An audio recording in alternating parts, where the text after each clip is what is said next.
திருப்பதி வெங்கடாச்சலபதிக்கு கொடுக்கப்படும் சுமார் 600 டன் தலைமுடி காணிக்கை.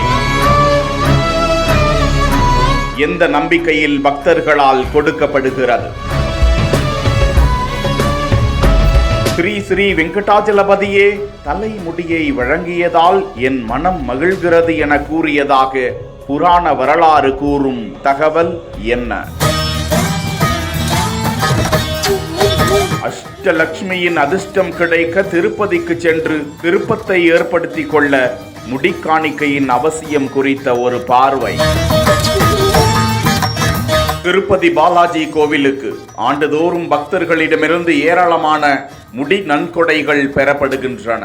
இது ஆண்டுதோறும் சுமார் 500 முதல் 600 டன் வரை மதிப்பிடப்படுகிறது. சேகரிக்கப்பட்ட முடிகள் முழு சுகாதாரம் செய்யப்பட்டு கிடங்குகளில் சேமிக்கப்பட்டு திருப்பதி தேவஸ்தானம் ஏலங்களை ஏற்பாடு செய்கிறது. உலகம் முழுவதும் உள்ள ஏற்றுமதியாளர்கள், விக் உற்பத்தியாளர்கள் அதனை ஏலம் எடுத்து செல்வதால் கோடிக்கணக்கான ரூபாய்களை திருப்பதி தேவஸ்தானம் லாபமாக ஈட்டி வருகிறது. சரி, முடிதானத்தின் ஆன்மீக முக்கியத்துவம் குறித்து புராண வரலாறு என்ன கூறுகிறது? திருப்பதி பாலாஜி கோவிலில் முடிதானம் செய்யும் பாரம்பரியம் வெங்கடாச்சலபதி குபேரனிடம் வாங்கிய கடனை அடைக்கிறார் என்ற நம்பிக்கையில் வேரூன்றி இருக்கிறது. பக்தர்கள் தங்களது தலைமுடியை காணிக்கையாக கொடுப்பதன் மூலமாக அவர்கள் தியாகம் செய்ததை விட 10 மடங்கு அதிகமாக ஆசீர்வாதங்களையும் செழிப்பையும் பெறுவதாக நம்பிக்கை உள்ளது. முடி காணிக்கை செலுத்துபவர்களுக்கு லட்சுமி தேவி தனது அருளை பொழிவதாகவும் நம்பிக்கை ஆழமாக இருக்கிறது. இதனால் பெண்கள் மற்றும் ஆண்கள் இருவரும் திருப்பதியில் முடிக்காணிக்கை செலுத்துகிறார்கள். மற்றொரு புராண வரலாறு தகவலில் பண்டைய காலங்களில் சீனிவாசன் புற்றில் அமர்ந்து தியானம் செய்து கொண்டிருந்த போது பசு ஒன்று அவருக்கு தினமும் பால் சுரந்து தாகம் தீர்த்தது.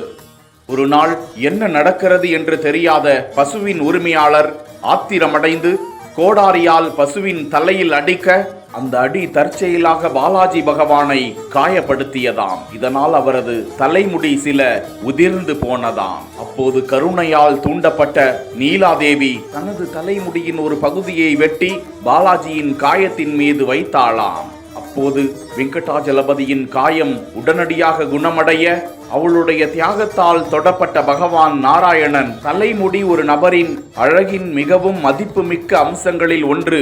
நீலாதேவியின் தன்னலமற்ற செயல் தன்னை மிகவும் மகிழ்வித்தது என கூறினாராம். நீலாவின் பக்தியை மெச்சி அவர் கேட்கும் வரம் தருவதாக சொன்னார். நீங்கள் இந்த ஏழுமலையில் நின்று அருளப் போகிறீர்கள். அப்போது வரும் பக்தர்கள் என் போல உங்களுக்கு முடி காணிக்கை தருவார்கள். அப்படி முடி காணிக்கை தரும் பக்தர்களின் குறைகளை போக்கி நல்லருள் வழங்க வேண்டும் என்று வேண்டிக் கொண்டாள் நீலா.